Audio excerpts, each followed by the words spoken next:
ఈ నరాలు మన సిగ్నల్స్ ఉండవు కాబట్టి దానికి దగ్గరలో ఎలక్ట్రికల్ వైర్స్ పెడతాం. 2 electrical wires right side left side. వాటిల్ని మనకి కాలర్ బోన్ కిందన ఒక బ్యాటరీ పెట్టి ఇక్కడ దీని కనెక్షన్ పెడతాం.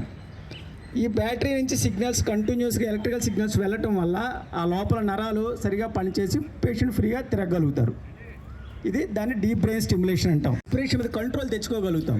సో ప్రాణాయామ చేయడం వల్ల రెస్పిరేషన్ ఎలాగైతే మనం కంట్రోల్ చేస్తామో అలాగే మన ఎమోషన్స్ని, మన న్యూరాన్స్ని మనం కంట్రోల్ చేయగలుగుతాం. అందుకని ఎవ్రీడే కొద్దిసేపు యోగా, ప్రాణాయామ, ఈ ఎక్సర్సైజ్ అయినాక అందరూ చేయొచ్చు.